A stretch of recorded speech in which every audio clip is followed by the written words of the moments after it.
ভারতের রাজধানী দিল্লির বাতাসের গুণগত মান আরও নিচে নেমেছে।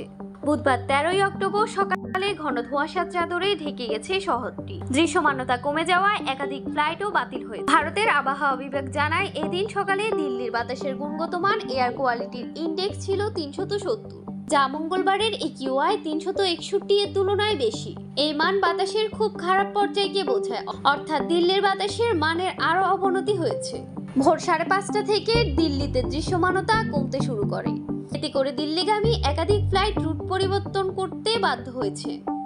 সকালে বিমান সংস্থা ইন্ডিগো সামাজিক মাধ্যমে জানিয়েছে, কুয়াশার জন্য অমৃতসর, বারাণসী ও দিল্লিতে বিমান চলাচল দেরি হতে পারে। যাত্রীরা যেন বিমান চলাচলের সর্বশেষ পরিস্থিতি জেনে বাড়ি থেকে বের হন।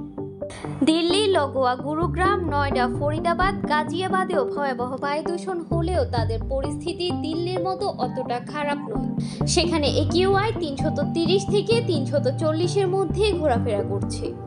বিশেষজ্ঞ চিকিৎসক পার্থপ্রতিম বোস ডয়চে ভেলেকে জানিয়েছেন, এই সময় বেশ কিছু সতর্কতা নেওয়া প্রয়োজন। বাড়ি থেকে বের হওয়ার আগে গরগাল করা, স্টিম নেওয়া খুবই জরুরি। আবহাওয়া দপ্তরের আশা, দিল্লিতে এবার হাওয়ার গতিবেগ বাড়বে, তার ফলে বায়ু দূষণের মাত্রাও কমবে।